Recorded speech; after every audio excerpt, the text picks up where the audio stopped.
right. Hello, everyone. Thank you so much for coming to our TPR live session. In this session, we are going to be covering, effectively, we're going to be covering the reading strategies that we have, specific our overall reading section, basic strategies for dealing with any passage in a reading section.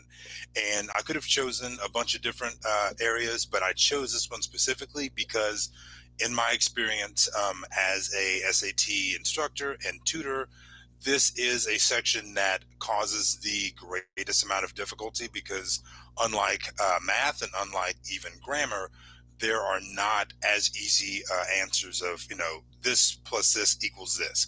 With reading, there is some ambivalence, there is some ambiguity. And so because of that, I wanted to cover this topic because like I said, it's just more of a challenge. My name is Cornell Woolridge. I'm actually an operations manager for the Austin, Houston region. And like I said before, I actually have been since 2013, and I'm still an SAT instructor and tutor with the Princeton Review. I have worked in DC, worked in Austin, and I really enjoy working with students in this area because for me, the SAT is really just a rite of passage. It is not something determines how awesome you are or where you're going to go in life. It is something that anybody who wants to go on to higher education generally needs to do, and it's something that kind of bonds us all because we can talk about, oh man, I can't believe the SAT, that was so horrible, or I didn't want to take that, or I was so happy when it was done. So it's a bonding. It's also, again, like I said, just kind of a passage. So I enjoy helping to usher students through that and hopefully get them onto the other side. And hopefully with these strategies we talk about today, we'll be able to do some of that, or at least help you a little bit along in doing that. So on to the passage. So this is what it generally looks like when you are dealing with an SAT reading comprehension passage, and it starts like this. It says, questions 11 through 21 are based on the following passage. Now, with our basic reading approach, one of the first things we talk about is read the blurb. This part underneath the the title, this is typically in italics, but this is important to read, and it's important to read because it can sometimes directly answer a question that is going to be asked depending on what type of passage it is. And overall, it's going to give you an idea of what you're dealing with. It's going to give you a context that can help you use some of the other strategies we're going to talk about later on today. So we've got this. The passage is adapted from Linton Weeks' The Windshield Pitting Mystery of 1954. All right, so we know this is something that happened in 1954, so we want to think about that when we're looking at parts of the passage and make sure that we're dealing with that context as opposed to thinking about things going on today, 2020. A lot different today than in 1954. All right, next. Here we've got the passage. Something that we talk about in general is that this passage, or any passage at all, can be intimidating. There's a lot to read. You've got the clock ticking, and you're just worried about trying to read it all. Here's the thing, and we'll talk more about this here in just a moment. You don't actually have to read it all. In fact, you shouldn't read it all. Most of these passages you're reading are not really of interest to you. You're not going to be quizzed on how awesome these passages are and asked to understand the meaning that the author meant here and there. No one's going to care what you think about this passage after you're done with the test. You need to get what you need to from this passage, get the answers, and move on. And that's how we talk about the passages, all right? So when we're done, you're going to see you only have to deal with some of the passage and not everything. So let's move on to the next slide. First question. This is the first question in the series. Again, we're starting from 11, and this is how most reading passages start. As far as the questions, first question: the central claim of the passage is that. Now, do you know anything about the passage yet? Likely not. Have you read all of the passage? Likely not. So you're not in a position to effectively answer this question, which is why we tell you to not deal with the general questions first. The creators of the SAT, the College Board, they've been doing this for a very long time. They know what they're doing, and they know how to put things in your way to slow you down, to make you less effective, and to get you in their kind of middle area as far as the overall scoring curve goes. They don't want to have too many people score too well. They don't want to have too many people score too poorly. They want to get most people right here in the middle so that they can say to everybody, look how fair our test is. Look how great we do. This pretty much represents the average student. So they're going to put things in the SAT to slow you down and to make it a little bit tricky. All right. One of the things they do, as I just got you saying, is putting general questions at the beginning. We're not going to deal with this question right now because we don't know enough about the passage too. So we're going to move on to the next question. All right. So the next question is what we would call a line reference question. All right. You can see by the line over here. Actually, let me go ahead and make sure that I have my color that is going to work. All right. Right here, it says line 22. So we know this is the line reference question. All right. So that means this is going to be a question that tells you, hey, where is the answer to this question likely going to be? All right. So if you look at our strategies, we started with read the blurb. All right.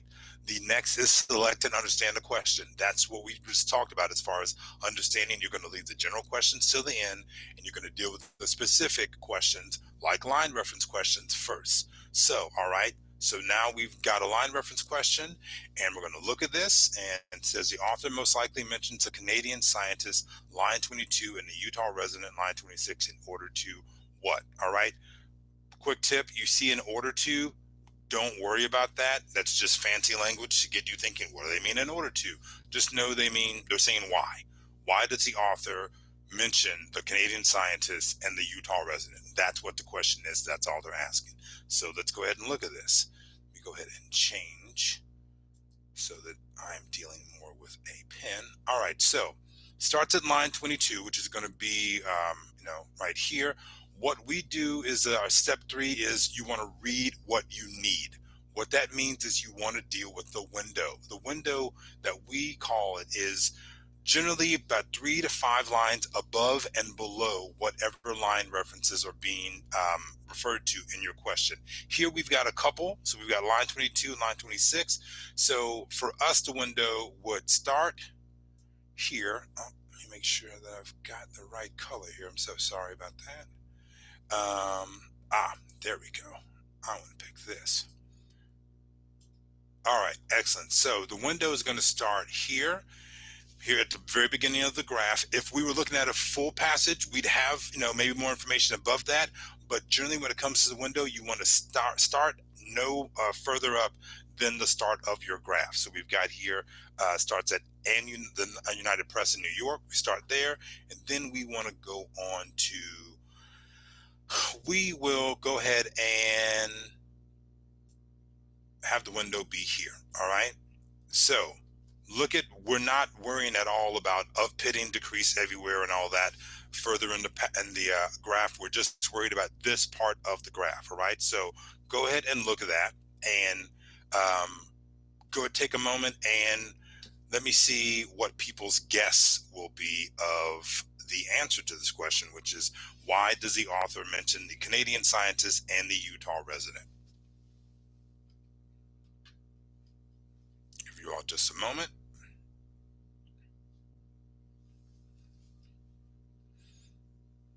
All right. Make sure I'm not passing. Okay.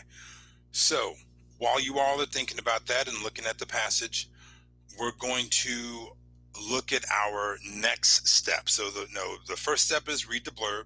Second is select and understand the question, which means deciding, which are the specific questions, which are the general questions that you're going to leave till last. Third is read what you need, which is where you find the line references and you create a window to focus on. And then the fourth is you want to answer the question really for yourself and use, you want to be able to look at the question and figure out what is it actually asking. All right. So we're looking at this question here, and we want to focus on why is the author asking about or mentioning the Canadian scientist and the Utah resident. All right. So to provide support for previous statement. All right. So the passage says, a Canadian scientist posited that the marks were made by skeletons of minute marine creatures. No, we'll just say by minute marine creatures. All right. And then we've got in Utah, someone suggested that that acid from flying bugs might be the source of the windshield denting. All right. So we've got the Canadian scientists, and then we've got some resident in Utah. All right. So we've got two people that are providing theories for why something happened. That's generally what we've got here. So provide support for a previous statement. Let's see if there's any kind of previous statement here. New reports of mysterious windshield fittings came in today, almost as fast as theories about what causes them. That's a pretty decent possibility. And something that we do with the Princeton Review is if we think a answer has a good shot, we will put a check by it. It doesn't mean that it is the right answer, but we think it's got a good chance. All right. So let's look at B, dispute claims made by experts. Um, no real claims made by experts in this passage or in this part of the passage that we're looking at. So we can go ahead and cross that out. So we would cross that out, just slash right across the letter. Next, prove a theory about an occurrence. Well, both of these people, the scientist and the resident, they aren't really experts because we say it's scientists, but we don't know what kind of science this Canadian scientist deals with. So we have no idea whether or not this is a expert theory or any theories really, presented by anybody. So I don't think that's going to work. All right. So D, show the unprecedented nature of a phenomenon. I don't know that we can really look at what the scientist and what the resident says as showing any kind of unprecedented nature of the phenomenon. These are theories, these are ideas that a scientist and a resident had. So we've got this quote here within the graph of new reports of mysterious windshield fittings came in today. That is something that is a statement. Theories came in, reports about why all this is happening. The Canadian scientist and the Utah resident are two people who provide possible reasons for why this happened. That's going to make A the best answer, and A is the right answer. Now, I'm going to tell you all a really quick kind of tip that we give students is that you don't necessarily focus on finding the right answer. If you'll see what we just did there, I went through all the answer choices and I got rid of B, C, and D and ended up with A. Now, I thought A was strong and I was fortunate that way. Sometimes you're not going to have any answers that are strong. You may have two answers that are awful, but compared to the other two answers you get rid of, they're not all that bad.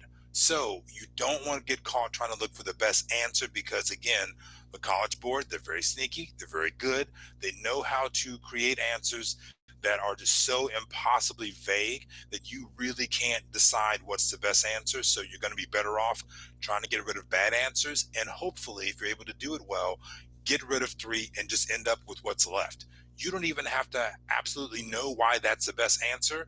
What you need to know is why you could eliminate the three that you eliminated. All right. So ending up with the best answer is better than trying to find it. All right. All right. Next page. All right. So we've got next question 13. The author's statement that the country moved on to building backyard fallout shelters, lines 31 to 32, implies that Americans. All right. Here's another tip. You see something like implies, don't worry about it. It's another word or it's another language like in order to confuse you and to get you thinking something else. All we're looking to do is answer the question as best we can. So don't let implies trick you. When you see implies, you can cross that out and just write says. So that the question says the author's statement that the country moved on to building backyard fallout shelters, lines 31 to 32, says that Americans did what? All right. So don't worry about implies, suggests, infers.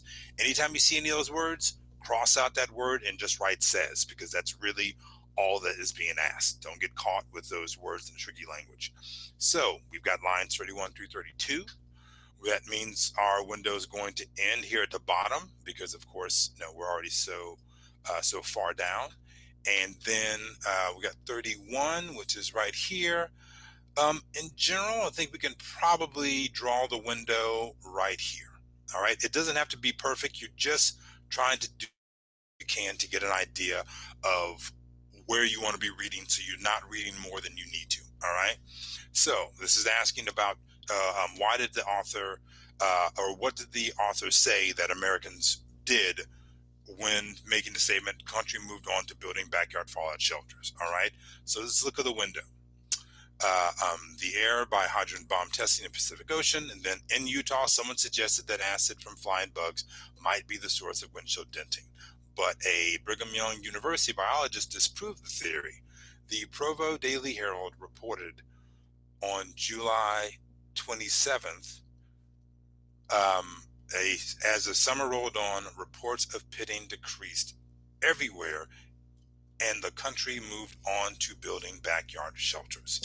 And yes, I did just see a request that we actually get a little bit more time. So I apologize for going so quickly. I will slow down. I just want to make sure we get through as much as possible, but I will certainly make sure to slow down some so that students get more time to look at the passage. But yeah, just look within that window. And then let's go ahead and look at the question again. All right. We're going to take just a moment.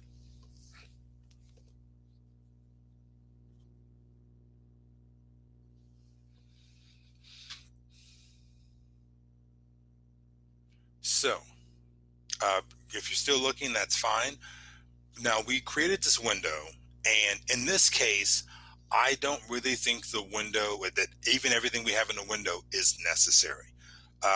We've got really the part of that window. It says, as summer rolled on, reports of pitting decreased everywhere, and the country moved on to building backyard fallout shelters. All right, so I'll give people just a few more seconds to look at all that and review, and then we'll get into um, eliminating answer choices.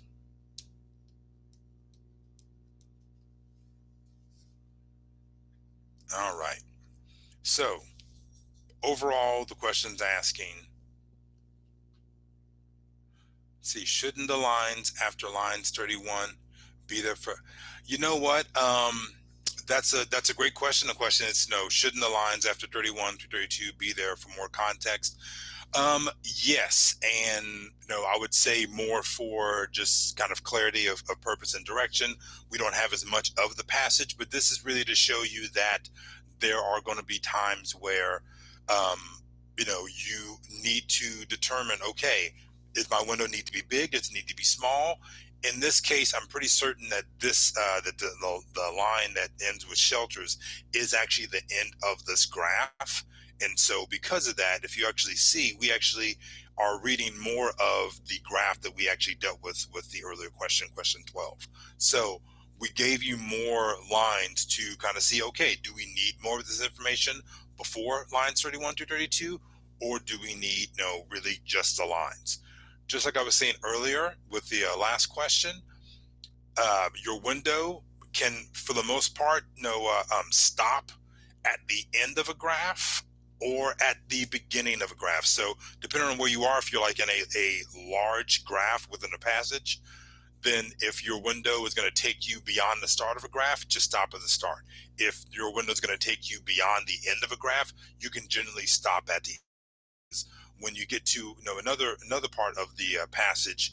It's likely moving on to something else. You don't have to worry about finding the answer in the start of another graph or the end of another graph. All right, so we're going to stick right here. All right, very helpful, and the more time is helping us answer the question. Awesome. All right, so now let's get to the answer choices. So answer choice A. So the author's statement about the country moving on to building backyard fallout shelters says, because again, we don't want to worry about implies, we want to cross out implies and just write says. So says that Americans did what? A, were aware that the threat from bombs was more imminent than that from windshield pitting.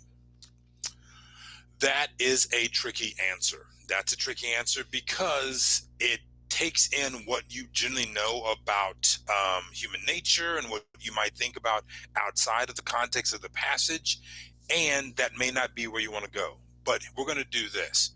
We're going to put a little mark here for M as in maybe. That may be an answer. We don't feel good about it, but we're going to keep it. B, had lost interest in windshield pitting phenomenon. Um, let's look at that. Let's relook at those lines and see, if we can see anything that might suggest that.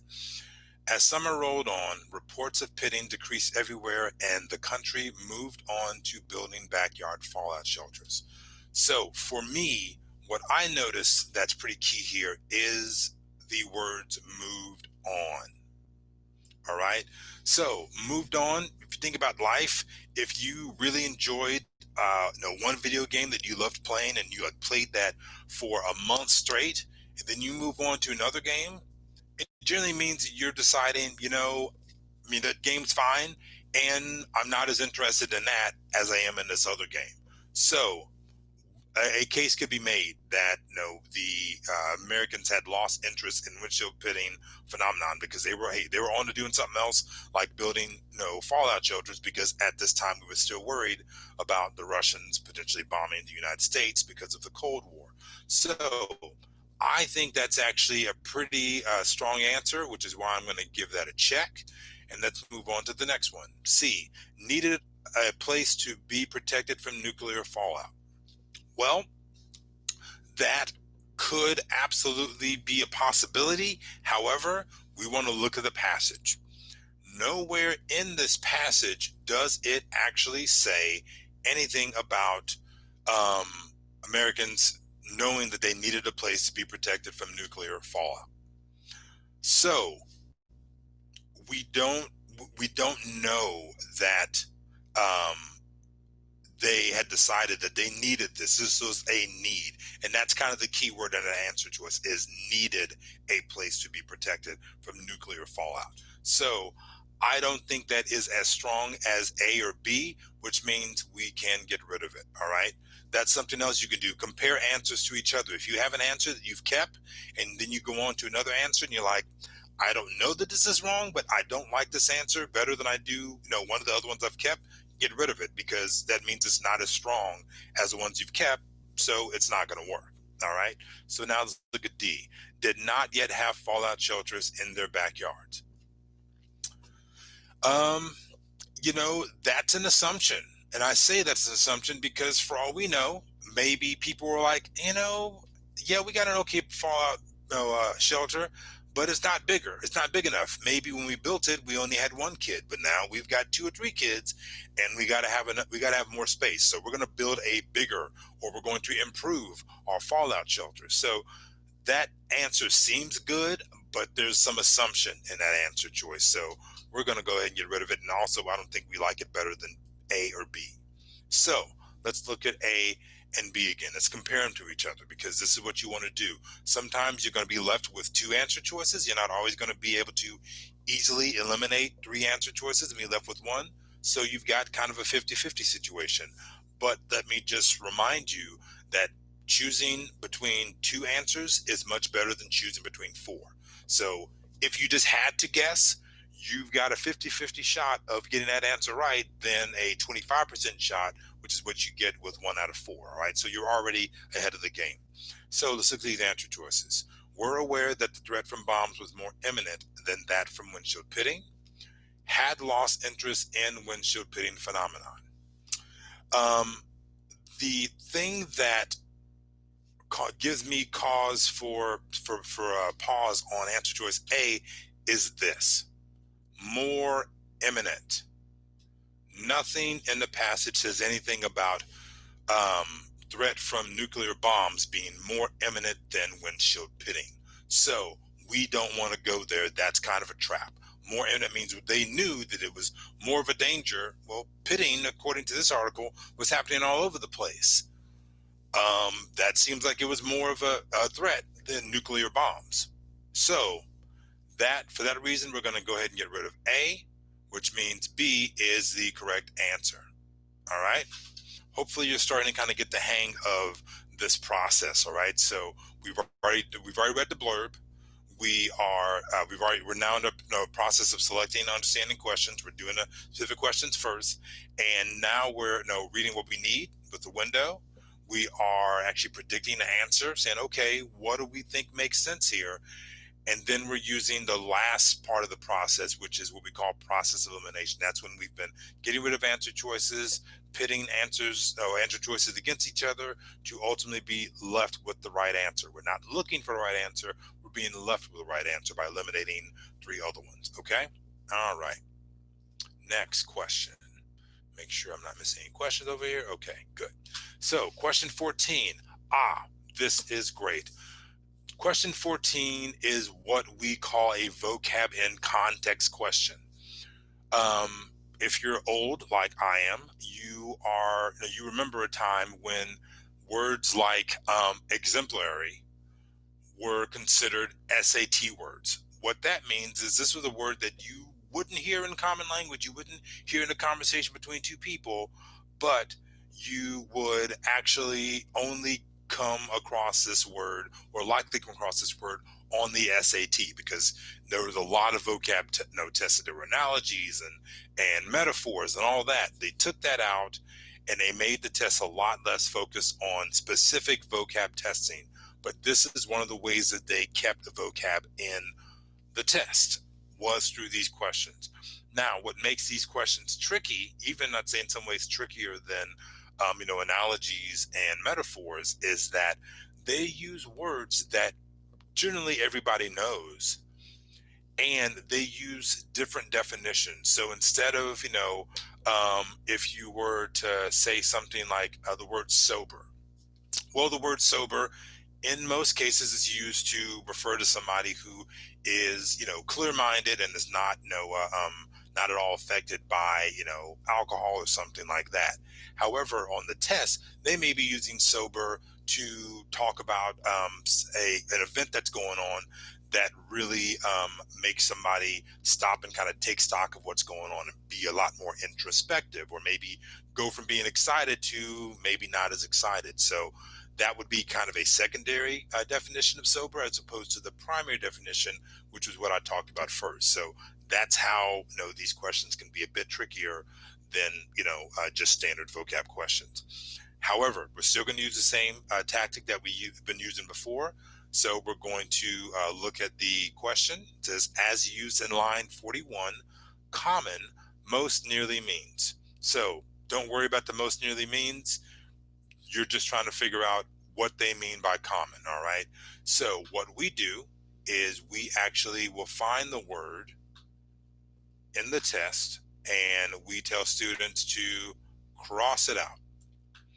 Why cross it out is because you want to figure out another word that you would replace common with to fit the context of the passage, because that's ultimately what we're trying to answer is what do they mean by this word in this passage, right? I do just see a question here that I missed. So during the reading test, do we go directly to the text? Are assumptions risky?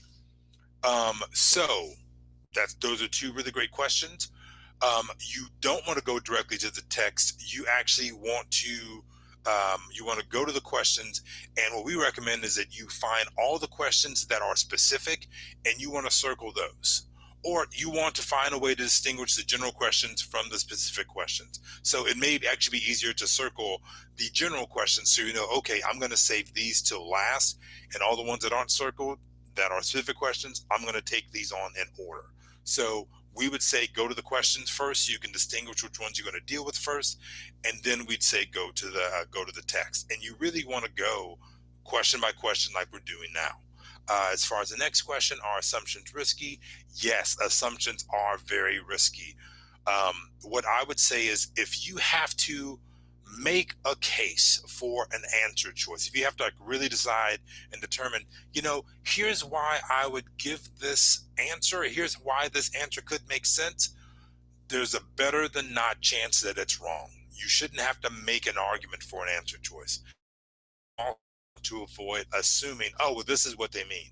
You always want to, one assumption you do want to make is that the creators of the SAT are not your friends. They are not trying to help you get a good score.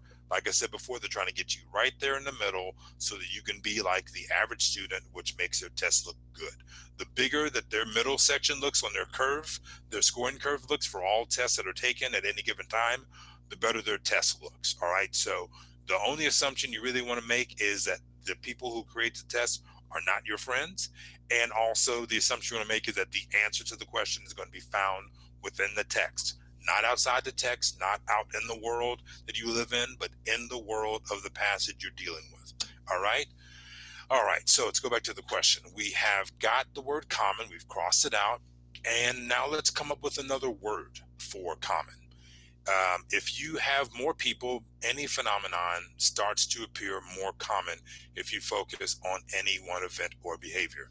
Now, when you're coming up with your own word, do not look at the answer choices for help. Like I just got through saying, the creators of the test are not your friends. They're not trying to help you. They're trying to get you right there in that middle range for the scoring, and don't depend on them for help. You want to come up with this answer on your own.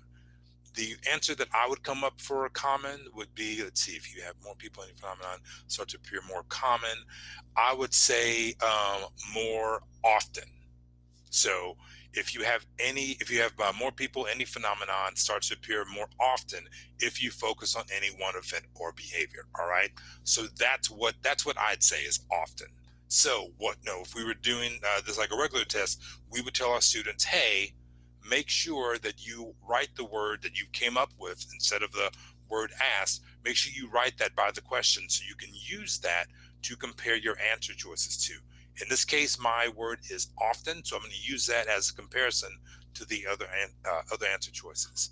I've got another question. Can you ask him how you go about answering words and context questions when you do not know some of the vocab words meaning the answer choices?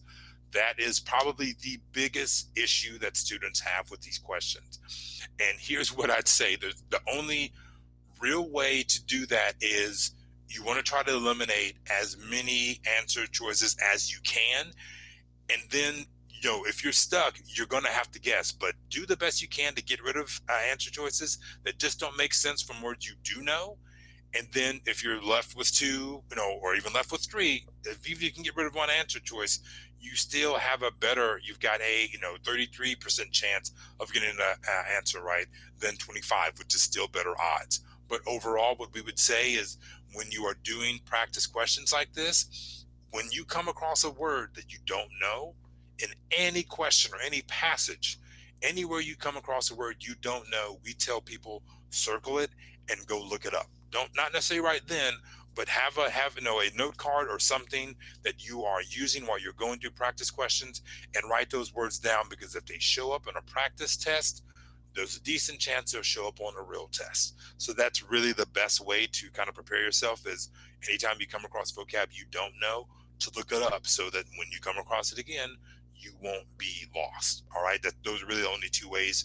Get rid of answer choices for words you do know and guess. And when you're practicing, make sure to write down words that have stumped you, that you are not familiar with, so you can be more familiar with them the next time you try to practice on the SAT.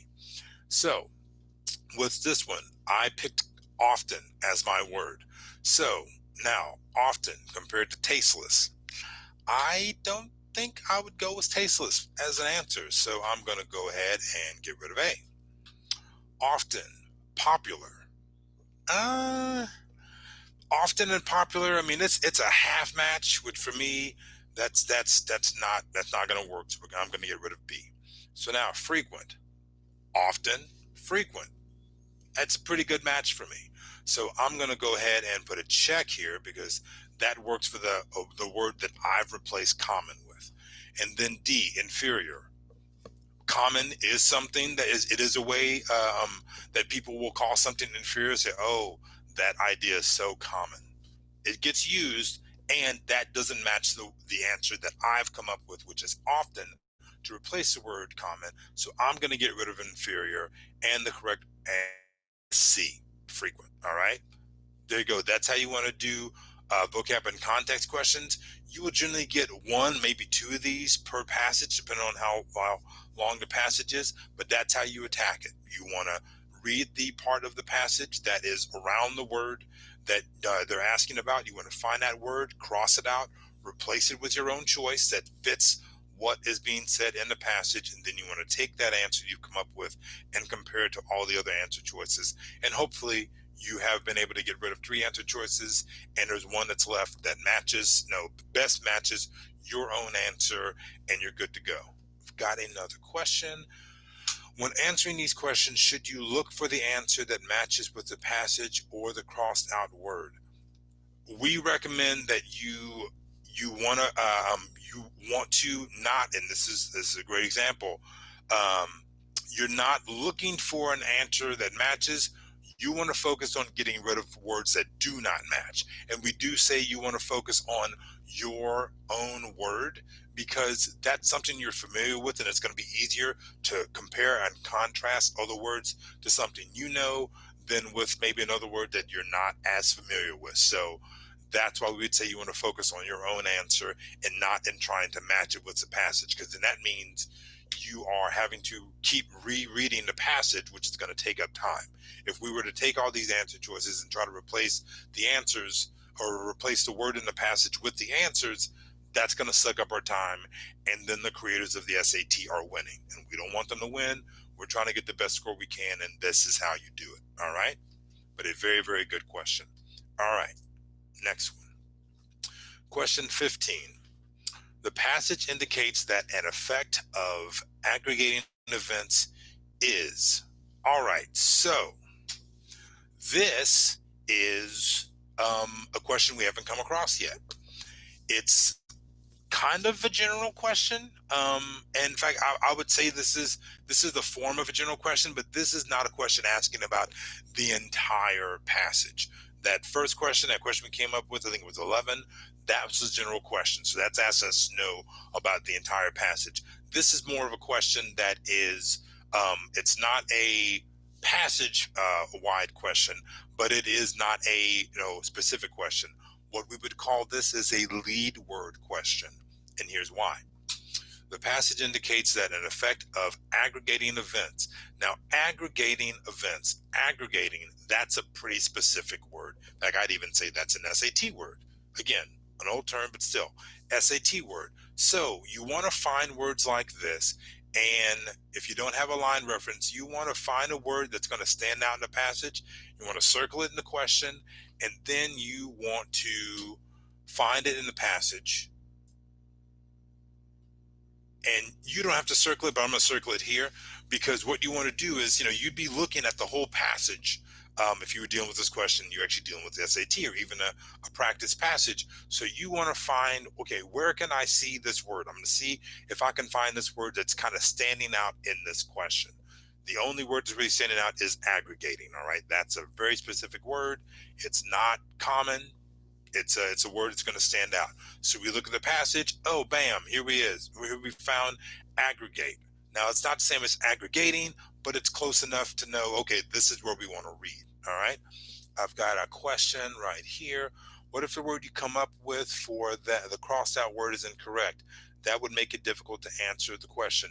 Yes, absolutely. And this is one of the reasons why you do want to make sure to study any vocab that you're not familiar with. And you do want to make sure that you're working methodically through the answer choices. So you don't want to go too quickly. And even if the word that you've come up with is not a perfect match, it's not maybe perfectly synonymous with the word they're asking about, it's still going to be enough. And I find, and working with students, it's still often enough to help you get rid of answer choices. And that's really what you're doing. That's why you are coming up with your own word, is that you are trying to find ways to actually get rid of answer choices, hopefully to get rid of three and end up with one answer choice, which is the correct one. So yes, there are absolutely going to be times when you come up with maybe your own word and it doesn't exactly fit, but unless it's just really a bad answer, and that's going to happen. I mean, our strategies are really good, but they cannot account for everything that happens in the test. There are things that you just can't really control for. But even in the case where you don't find an absolutely perfect word to replace the word that's been asked about, even coming up with a word like that, it's still going to help you think about, okay, what words do I know just don't fit? They may not perfectly connect with the word I've come up with, but I know what I'm looking for and I know what I'm not looking for. And that's really what you want to do. That word you come up with is really a filter for answer choices that could fit and answer choices that don't fit. So it doesn't have to be perfect. If it's perfect, great. But if it's not, that's fine. Also, something to I'd say protect yourself against. There are going to be times that you come up with a word as your choice that's going to be a perfect. It's going to be an answer in the answer choices. Still go through the process because there are times that you may pick a word that is an answer choice and it's still the wrong one. So do not be sucked into assuming, oh, well, I've picked a word to replace this word that's an answer choice that must be right. Sometimes it won't be. So go through the method anyway and make sure you may be right, you may not be, but you want to be methodical, get rid of all the answer choices that are not going to work and be left with the right one, right? That's what we want to focus on. All right, so back to question 15, aggregating. We found aggregate in the passage, so we know that we want to read around this. And I'm just going to go ahead and I'm going to say we're going to start with line 42, and we're going to go to, we'll just say we're going to go to line 47. All right. Now, the more you do this, the easier this is going to get. I've obviously been doing this for a while, so I'm pretty good at finding a window, but it's going to take some practice, as do all things, to get kind of good at knowing, all right, here's what I think I'm going to need to read. But trial and error is, practice is going to be the best way to figure that out. So let's read that window. Even something that is very infrequent may start to appear to be a trend, he says. When you aggregate those events, there are millions of cars in Washington state, but thousands of cases of pitting. While thousands sounds like a huge phenomenon, it represents less than 1% of cars. All right, so let's just start with there. We may need to read some more, but let's start there and see where we are. The passage indicates that an effect of aggregating events is what? The question is asking, what is the effect of aggregating events according to the passage? That's it. That's what it's asking. So let's go ahead and look at these answer choices. A, patterns seem to emerge more frequently. I don't know that it says that specifically, but we'll go and keep that as a maybe. We'll see if that's going to stick, because sometimes a maybe answer is the best answer. That's why we keep them, because it may be a question where you've got no great answers and a maybe is the best you're going to get, which is again why you want to focus on getting rid of answers instead of trying to find the best one, because all four answers could be really awful, and what are you going to do? All right, so next answer choice. The truth about a conspiracy is easier to find. I don't remember reading anything in the window that we just got through covering that says anything about the truth about a conspiracy is easier to find. So we're going to go ahead and get rid of that answer. B is out. A tiny percent of events are similar. Okay, so this is both a good and a tricky answer. I'm going to tell you why. This is a good answer because, or a good possibility, because it talks about percent in the actual passage. And this could be a tricky question or a tricky answer, because there are ways that the test makers will create answers that take words directly from the passage, put them in answer choices, hoping that you're going so quickly, because of course the clock is always ticking, and you're not going to pay attention to how the word's being used, and they may use the word incorrectly, or they may use it to an extreme way that doesn't actually fit what the question's asking. So that's why seeing something like percent in an answer, since we've actually read it in the passage, can be a blessing and a curse. You want to make sure you're seeing how the word's being used to know, okay, is it actually being used correctly, or are they taking this somewhere it doesn't belong? In this case, a tiny percent of events are similar. We can actually look, and where it says, while thousands sound like a huge phenomenon, it represents less than 1% of cars.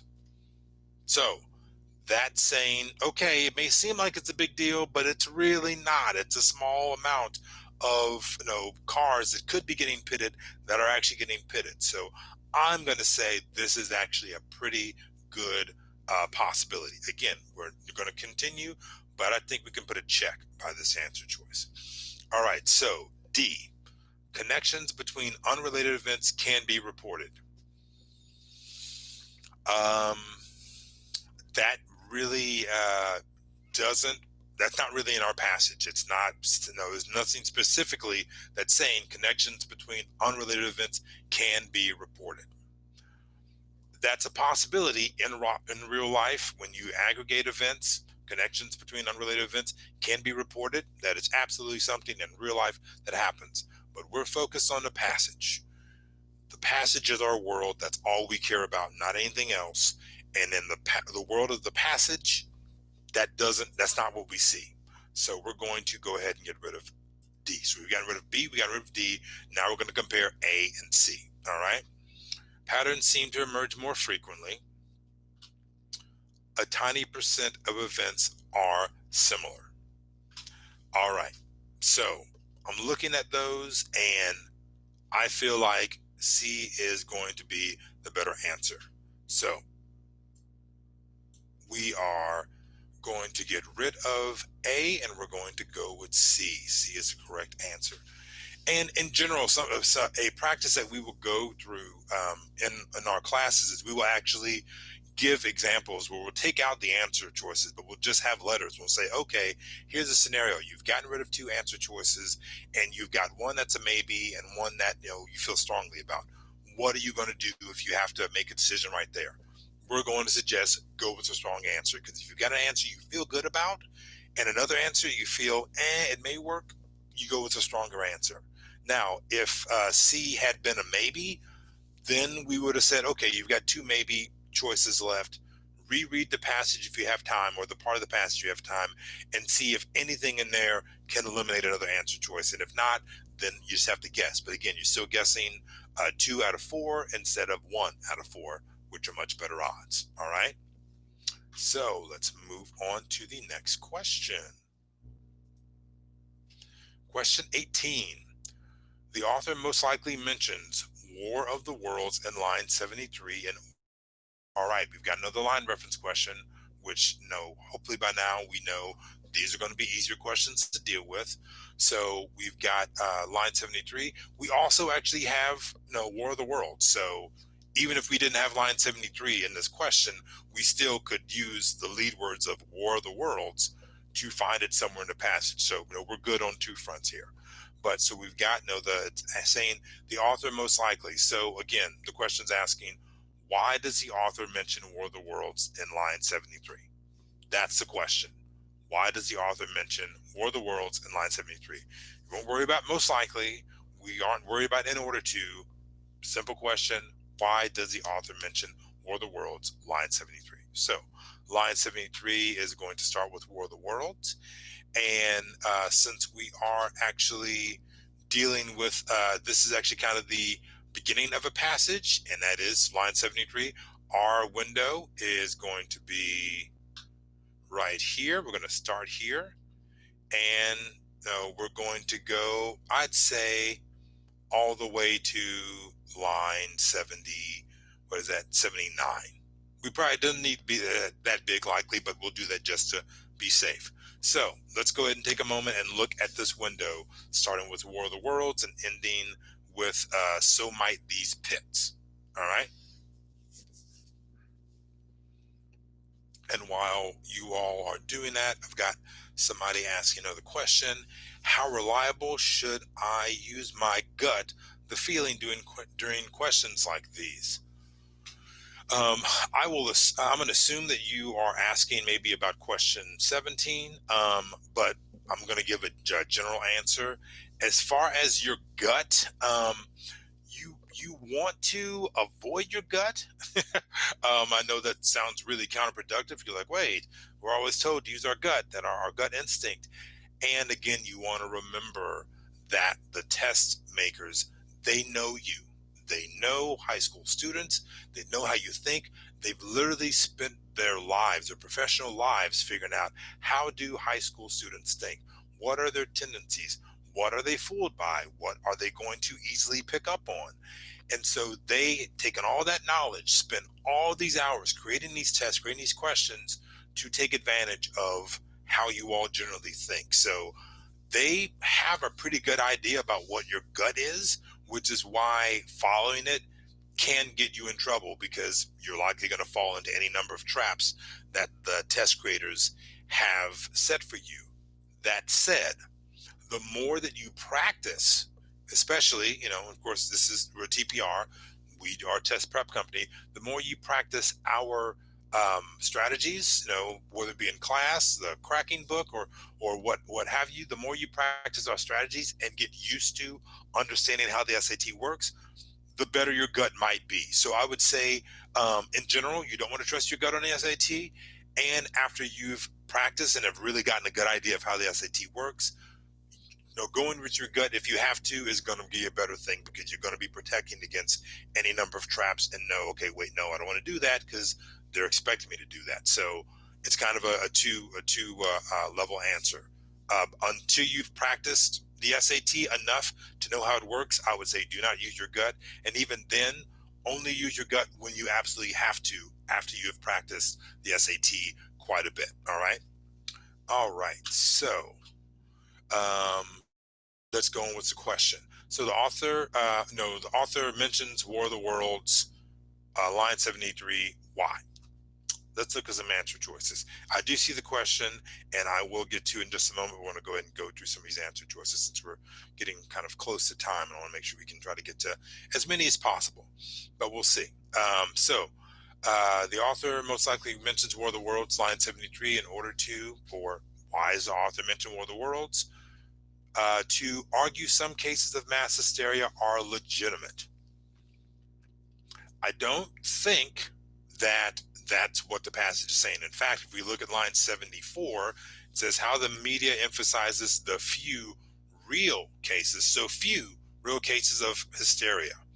So that's saying there are few of them, which I think speaks against, argue that some cases of mass hysteria are legitimate. I don't think that's the argument that's being made. It's saying that doesn't happen very often. And in fact, mass hysteria is a large group of people, as opposed to a few people within a large group thinking, okay, maybe this is legitimate. Maybe there's a legitimate reason to be scared. We're going to go ahead and get rid of answer choice A. B, prove the media was responsible for people's reactions. Line 74, as we said, you're reading how the media emphasizes the few real cases. Outside of that, it really doesn't. I mean, if you go down to line 79, however, the media may have had people start noticing the pits that had already been there.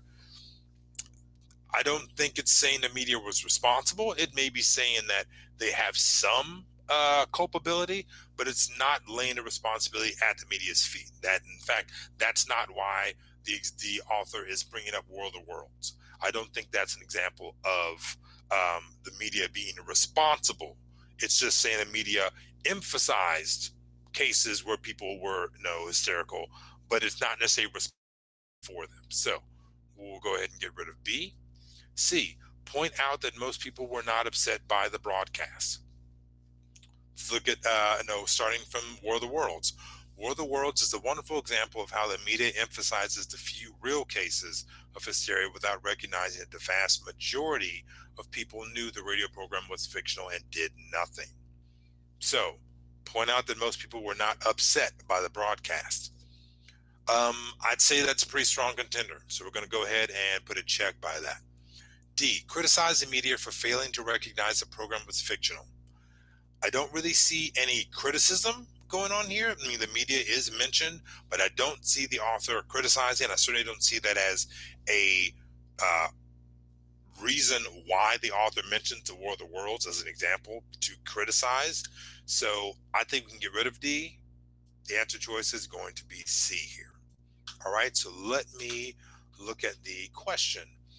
In this case, since it is not too long, would it be better to start your window from the paragraph above to get some more background info?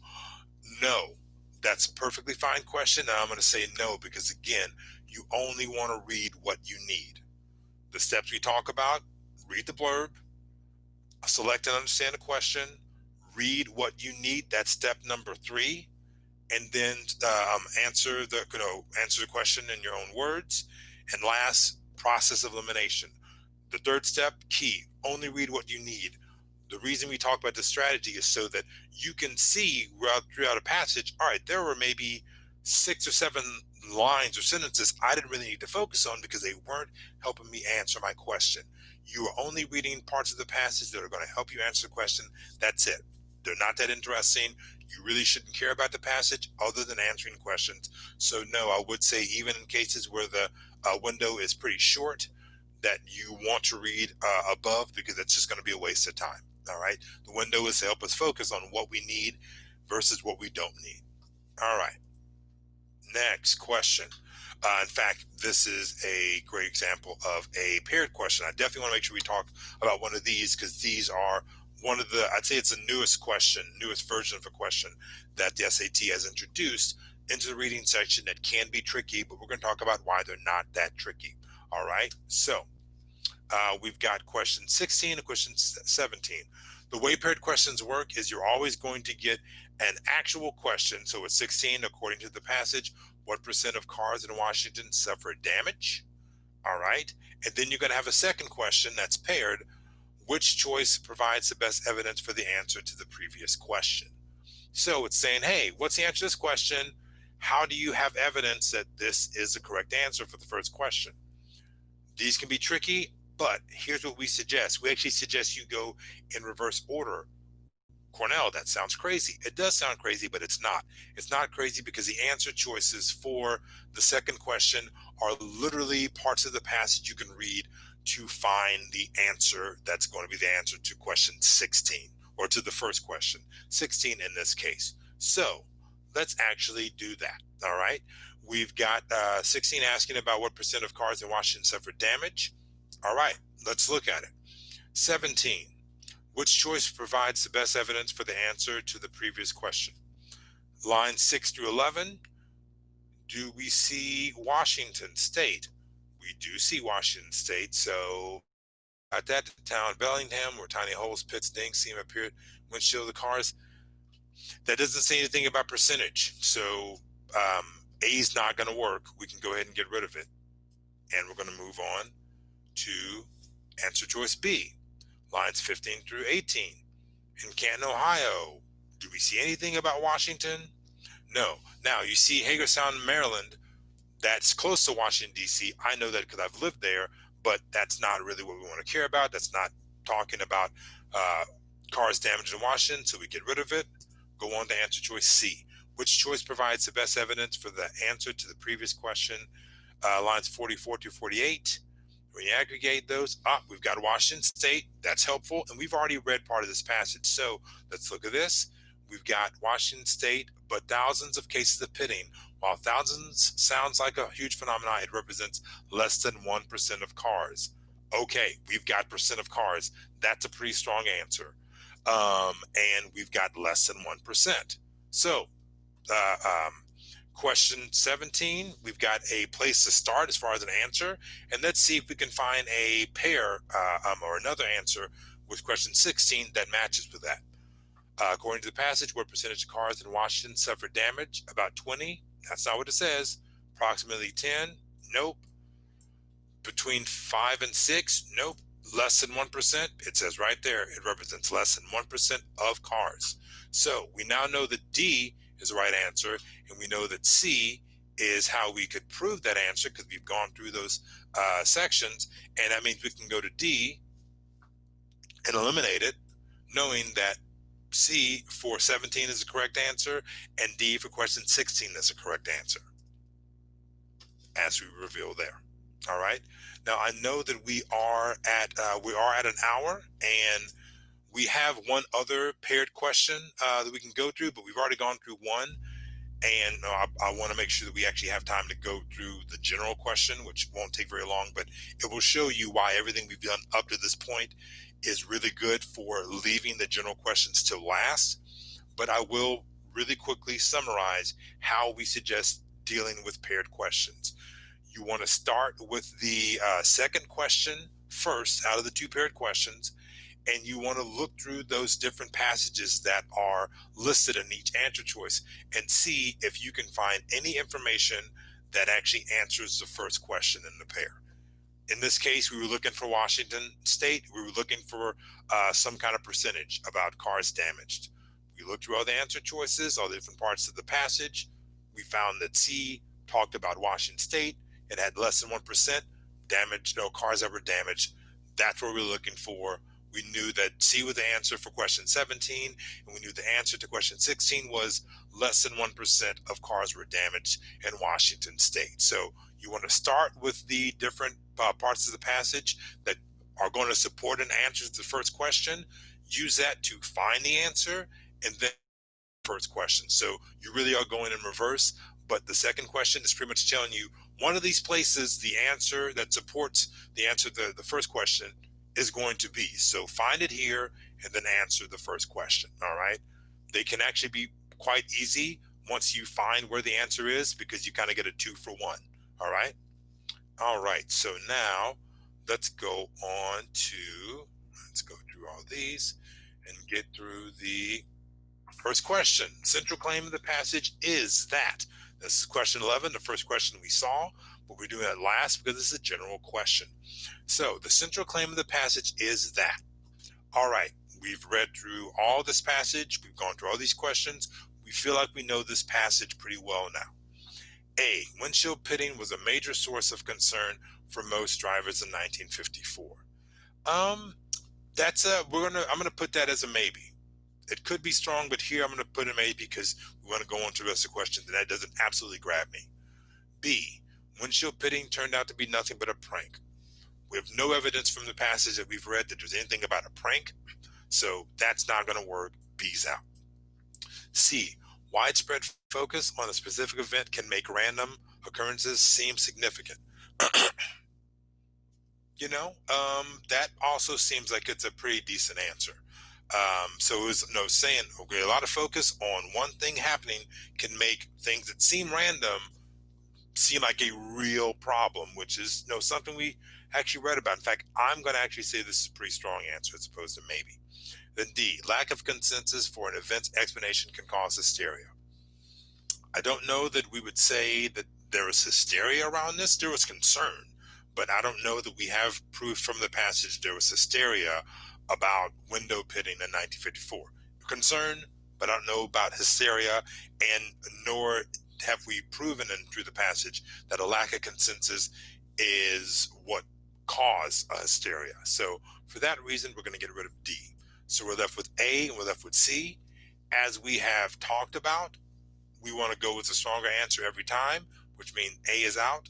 The answer is C. And we can answer this question much more confidently because we've gone through all the other questions and we know enough about this to know what we are focusing on and to make this a much easier question. If we try to do this first, this would have taken us a whole lot of time and it would have sucked up time from all the other questions. So we want to do this methodically and effectively. All right. That is the end of my presentation. I know we're a little bit over, but I don't know if anybody has any other additional questions. Or maybe they're going to come here in just a moment. All right. So thank you all so very much for your time and for taking the time to be with us today. Please know that we are here for you however we can be. We've got any number of resources on YouTube. We also have resources on our site, princetonreview.com. And, anything that you really do need, any kind of questions you have about tests that are coming up and, what's going to be happening with COVID-19 and all the tests that are moving, we've got you covered. So please come to us and let us know any way we can help. And hopefully we'll see you out there. Have a wonderful rest of the day.